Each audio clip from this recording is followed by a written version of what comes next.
믿음으로 모세는 장성하여 바로의 공주의 아들이라 칭함받기를 거절하고 도리어 하나님의 백성과 함께 고난받기를 잠시 죄악의 낙을 누리는 것보다 더 좋아하고 그리스도를 위하여 받는 수모를 애굽의 모든 보화보다 더 큰 재물로 여겼으니 이는 상 주심을 바라봄이라.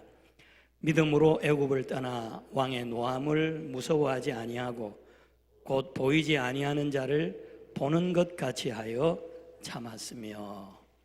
아멘. 오늘은 믿음과 삶에 대해서 말씀을 드리고자 합니다. 우리가 성경에 나오는 중요한 개념들을 생각할 때 꼭 짝으로 생각해야 하는 것들이 있지요. 오늘 목장에서 질문으로 여러분이 다루시게 될 것인데요, 화평과 거룩 같이 짝을 지어 생각해야 하는 것입니다. 자유와 진리, 사랑과 의, 이런 것들 다 짝을 지어서 생각해야 하는 것들입니다. 그리고 오늘 다루고자 하는 믿음과 삶도 그런 것이죠. 이것들은 다 균형이 중요하기 때문에 꼭 함께 생각해야 하는 것입니다. 삶이 결여된 믿음은 죽은 것이고 죽은 믿음이 되고, 믿음이 결여된 삶은 낮고 좁고 천한 삶이 되고 마는 것입니다. 그래서 믿음과 삶, 삶과 믿음이 꼭 함께 가야 하는 것이지요. A.W. 토저라고 하는 분이 계십니다. 그분이 이것이 그리스도인이다 라고 하는 책을 썼는데, 이 책의 편집자가 제임스 스나이드라고 하는 목사님이신데, 서문에서 그리스도인의 삶에 대해서 이렇게 말했습니다.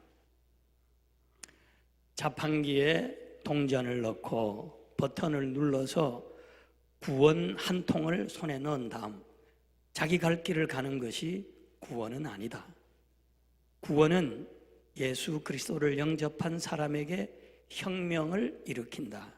그리고 그 혁명을 체험한 사람의 삶은 기적의 연속이다. 이런 놀라운 그리스도인은 그의 주변 세상에 구원의 영광을 비추어 준다. 그런데 귀하고 놀라운 것은 구원뿐만이 아니다. 그리스도인 자체가 귀하고 놀라운 존재이다. 구원 그 자체가 목적이 아니다. 인간이 하나님의 사랑과 은혜의 중심으로 다시 들어가는 것이 목적이다. 그리스도인의 구석구석이 그분의 구원의 영광을 드러낸다. 하늘의 천사들은 그리스도인이라고 불리는 놀라운 존재를 내려다보며 자랑스럽게 여긴다. 그리스도인의 존재와 삶이 얼마나 혁명적이고 영광스럽고 놀라운 것인가를 잘 말해주고 있습니다. 천사가 보고 놀라며 자랑스럽게 생각할 정도라는 것이지요. 왜 그럴까요? 왜 그리스도인의 삶이 그렇게 영광스럽고 놀라운 것일까요? 바로 보이지 않는 세계를 보는 듯이 사는 믿음 때문입니다. 보이지 않는 세계를 보는 듯이 사는 믿음 때문입니다. 그러나 세상 사람들에게는 보이는 자연적 세상이 답니다. 그렇기 때문에 그리스도인들은 세상 사람들을 당혹스럽게 하는 불가사의한 존재입니다. 죽을 수밖에 없는 몸 안에서 살면서 보이지 않는 영적인 것들을 위해 살려고 몸부림치기 때문에 보이는 것이 다인 세상 사람들에게는 도저히 이해가 안 되는 것이죠. 상상이 안 되는 것입니다. 오늘 본문이 들어있는 히브리서 11장 믿음장이라고 하죠.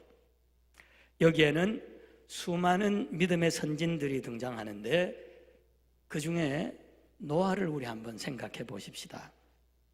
7절 보면 믿음으로 노아는 아직 보이지 않는 일에 경고하심을 받아 경외함으로 방주를 준비하여 그 집을 구원하였으니 이로 말미암아 세상을 정죄하고 믿음을 따르는 의의 상속자가 되었느니라.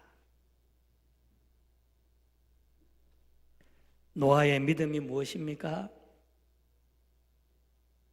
보이지 않는 일에 경고하심을 받아 그랬는데, 보이지 않는 일에 보이지 않는 하나님의 경고하심을 받아라는 뜻입니다. 보이지 않는 하나님으로부터 보이지 않는 일에 관한 경고를 받은 것이죠. 잠깐만요.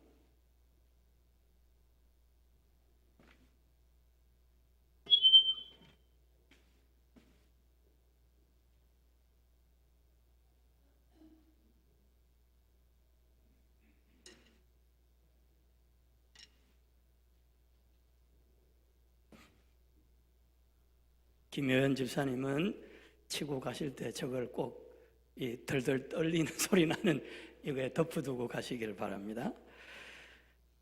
하나님도 홍수 심판에 대한 경고도 그래도 들리네요.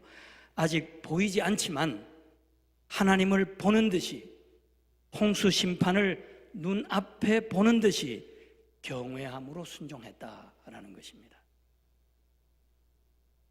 노아는 분명히 자연적 세계, 눈에 보이는 세계에 살면서 동시에 영의 세계를 보면서 살았다라고 하는 증거이지요. 노아는 두 세계에 살았던 것입니다. 그런데 노아 동시대 사람들은 어땠나요? 그들에게는 보이는 세계 하나뿐이었죠. 하나의 세계에서만 사는 그들에게 두 세계에서 사는 노아는 불가사의한 존재일 수밖에 없었습니다. 그들에게는 하나님이 계신 것과 또한 그가 자기를 찾는 자들에게 상 주시는 분이심을 눈으로 보는 듯이 믿고 의지하는 노아가 괴상하게 보일 수밖에 없었던 것이죠. 그래 조롱하고 놀리며 온갖 수모를 다 부었던 것입니다. 그러니까 믿음과 삶을 한마디로 정의하자면 얼마나 보이지 않는 하나님과 그분의 말씀을 눈에 보는 듯이 믿고 의지하며 사느냐 하는 것입니다. 다시요. 믿음과 삶을 한마디로 정의하자면 얼마나 보이지 않는 하나님과 그분의 말씀을, 그분의 약속을 눈에 보는 듯이 믿고 의지하고 사느냐 하는 것입니다. 이런 의미에서 오늘 본문의 모세도 믿음으로 보이지 않는 하나님을 보는 듯이 살았습니다. 24절 보니까 믿음으로 모세는 장성하여 그랬는데, 여기 장성하여라고 하는 말은 모세의 나이 40이 되어서라는 말입니다. 모세가 이미 위대하게 되었을 때, 이미 바로의 공주의 아들로서 모든 것을 다 소유하고 위대한 왕권의 후계자로 있었을 때라는 것입니다. 그런데 바로 그때 바로의 공주의 아들이라고 하는 그 칭호를 거절하고 그랬는데, 모세는 이걸 다 거절한 거예요. 부귀영화, 최정상의 권력 다 거절하고 포기하고 그랬다는 것입니다. 인간의 감정이나 정으로 하면 모세가 왕궁을 못 떠납니다. 떠나서는 안 됩니다. 여러분, 사람을 사랑한다는 건 아름다운 것입니다. 모세가 자기를 물에서 건져 살려준 공주, 자기를 길러준 어머니와 같은 그 분을 사랑하는 것, 죄일 수 없습니다. 아름다운 것입니다. 그런데 그 아름답고 소중한 사랑의 길도 그는 포기했습니다. 그리고 모세는 이 거절과 포기가 가져올 결과에 대해서도 너무나 잘 알고 있었습니다.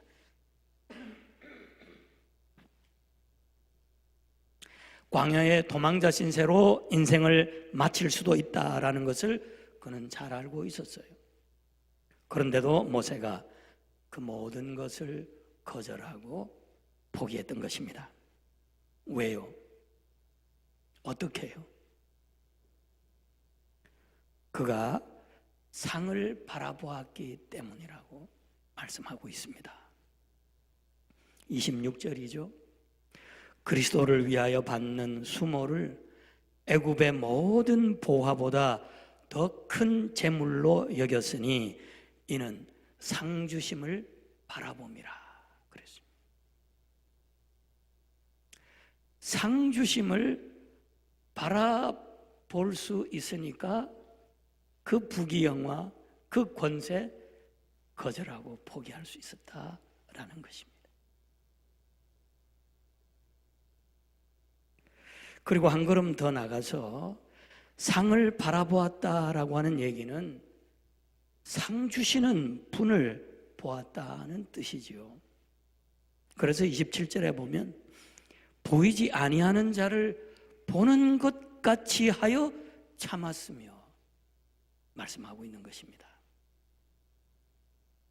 보이지 않는 하나님을 보는 것 같이 하는 이것이 바로 모세의 믿음이요, 히브리서 기자가 그렇게 간곡하게 깨우쳐 주고자 하는 믿음입니다. 11장 1절에 믿음은 바라는 것들의 실상이요 보지 못하는 것들의 증거니 그랬습니다. 이게 무슨 말일까요? 믿음은 바라는 것들의 실상이요 보지 못하는 것들의 증거니. 밑에 나와 있는데요, 믿음은 보이지 아니하는 하나님을 실상으로, 리얼리티로 보는 것이요 보이지 않는 상, 프라이즈, 리워드, 그것을 증거로 삼고 사는 것이다. 그게 믿음이라는 것입니다.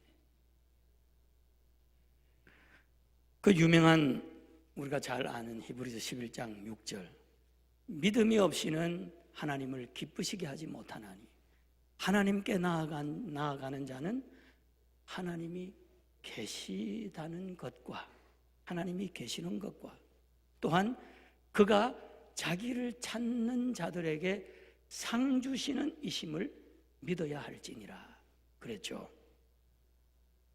여기서 하나님을 기쁘시게 하는 믿음이 어떤 것이라고요? 하나님이 보이지 않지만 계시다는 것을 믿는 것, 그리고 하나님은 당신을 찾는 자들에게 상 주시는 이심을 믿는 것, 이게 믿음이라는 것입니다. 이게 믿음은 바라는 것들의 실상이요 보지 못하는 것들의 증거니라고 하는 말씀의 의미예요. 믿음으로 보이지 않는 하나님을 실상으로, 또 보이지 않는 상을 실제로 증거로 삼고 그렇게 살아가는 것이다 라는 것이죠. 여러분, 이 믿음이 있을 때 우리는 비로소 두 발을 땅에 딛고 있지만 하늘을 향해 날아오를 수 있는 것입니다. 그러니까 우리 그리스도인들은 하늘을 날며 세상을 사는 사람들이에요. 마치 누에 고치를 벗고 누에가 고치를 벗고 나온 나비처럼 하늘을 날며 땅을 사뿐사뿐 가볍게 자유롭게 살아가는 사람들입니다. 그러나 세상 사람들은 아직 고치에 갇혀서 땅만 바라보고 사는 사람들이지요. 이게 그리스도인과 세상 사람들의 차이입니다. 고치에게 나비가 신비한 존재이듯 세상 사람들이 보기에 우리 그리스도인들은 참 특이한 사람들입니다. 다시 본문의 모세의 삶을 보십시오. 모세가 믿음으로 얼마나 특이한 삶을 사는지. 24절 25절입니다.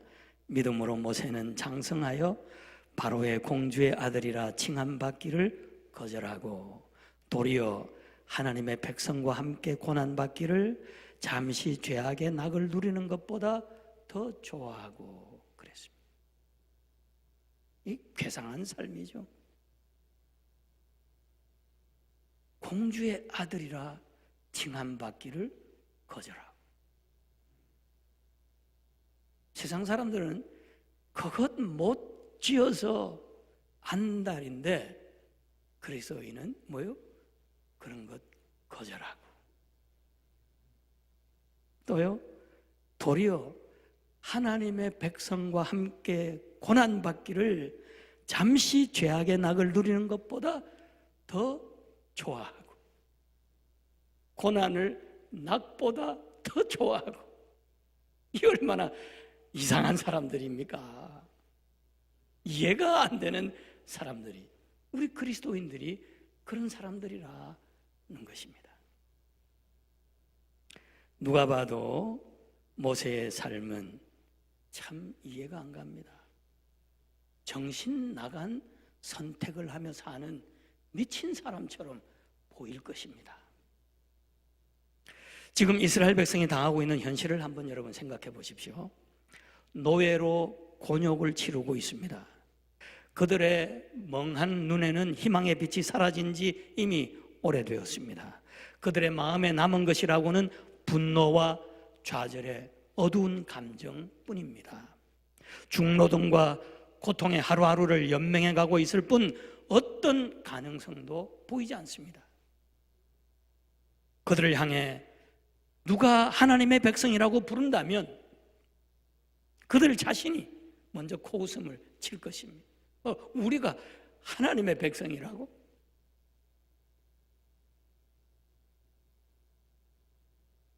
그런데 모세는 여전히 그들을 하나님의 백성으로 보았습니다. 그리고 그는 그들과 함께 고난받는 것을 애굽의 부귀영화보다 더 좋게 여겼습니다. 이것이 바로 보이지 않는 하나님을 보는 듯이 하며 눈에 보이는 현실보다는 보이지 않는 약속의 말씀을 더 생생한 현실로 받아들이는 모세의 믿음이었지요. 하나님이 그들을 택하셨지 않습니까? 내가 너희들에게 젖과 꿀이 흐르는 땅을 주겠다. 내 백성으로 삼고 그 땅에서 복을 누리며 살아가도록 해주겠다. 하나님 약속하신 것. 지금 눈에는 그런 현상이 아무것도 안 보여요.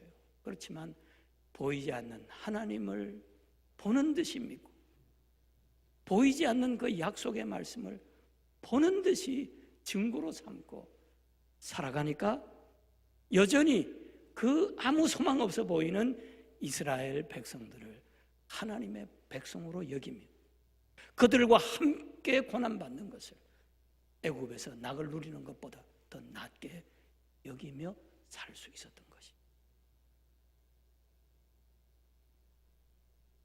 어디 그뿐입니까?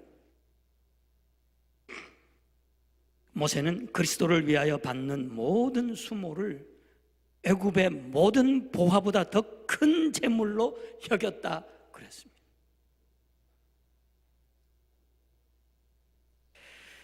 여러분 한번 모세의 지금 위치를 한번 생각해 보세요.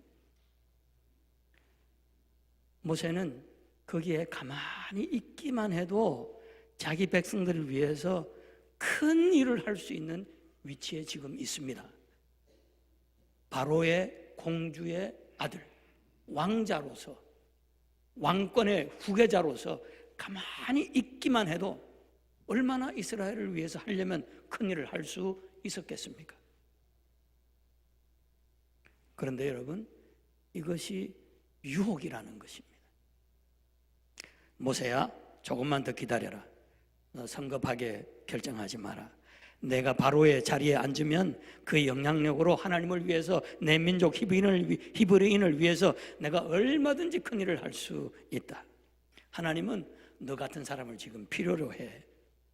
하나님의 섭리가 네가 왕 되는 건지도 모르잖아. 그러니 가만히 있어.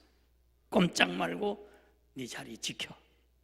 히브리 민족 살리는 길이 내가 네 자리 지키는 거야. 여러분 어떻습니까? 그럴듯하죠? 여러분, 유혹이라는 게 아주 뚱딴지 같은 게 아니에요. 그럴듯하게 들리니까 그게 유혹이 되는 거죠. 하나님 말씀하고 하나님 뜻하고 비슷해 보이는 거예요. 정당한 것처럼 보이는 것입니다. 그러니까 유혹이 되는 거죠.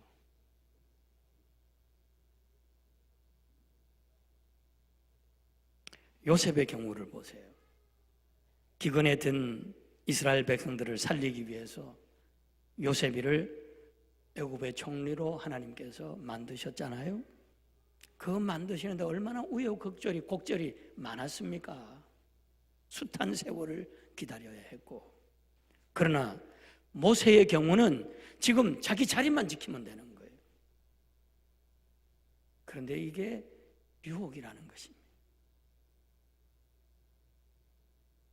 얼마나 그럴듯합니까? 가만히 있기만 하면 애굽의 부귀영화가 다 자기 것이 되고 이스라엘 백성들을 위해서 큰 일을 할 수도 있어 보이잖아요. 얼마나 쉽습니까? 그러나 모세는 그 유혹을 유혹으로 볼 줄 알았습니다. 왜?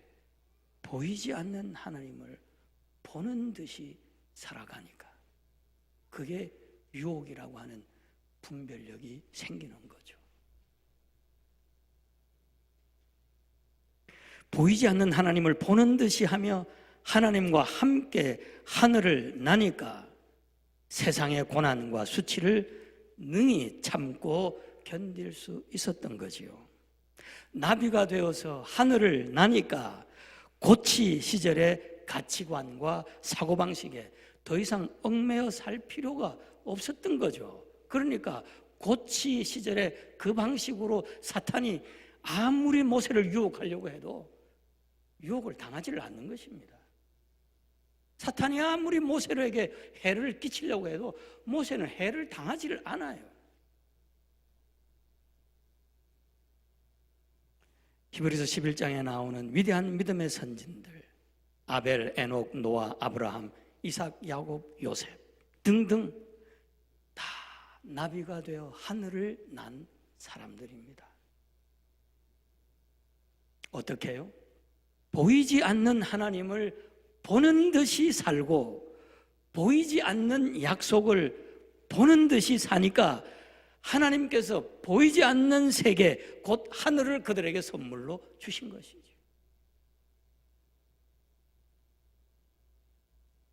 하나님께서 하나님을 믿는 하나님의 자녀들을 구속하여 주셨다라는 게 뭡니까? 하늘을 날 수 있는 존재로 구속해 주셨다, 그 말이에요.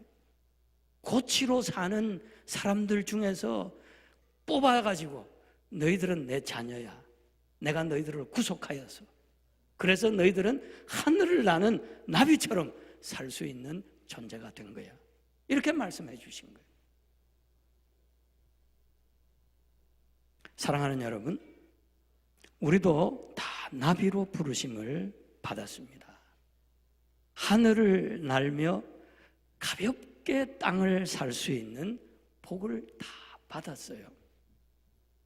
더군다나 우리에게는 구약의 믿음의 선진들이 간 길보다 훨씬 더 확실하고 나은 길이 열려 있습니다. 이제 그 열린 길로 가기만 하면 되는 거예요. 그 길이 어떤 길이에요? 예수님이 가신 길이죠.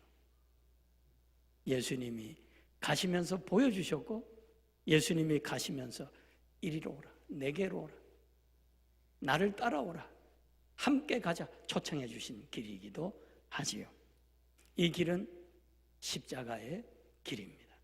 예수님이 가신 길, 십자가의 길이죠.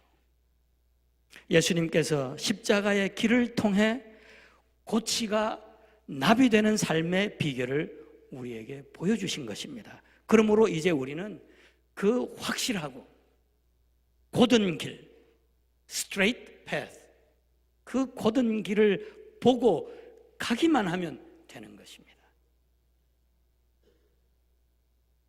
보이지 않는 하나님을 보는 듯이 하며, 보이지 않는 약속을 실제로 보는 듯이 하며, 십자가 품고 고치 집을 지으면 하늘을 훨훨 나는 아름다운 나비가 되는 것입니다.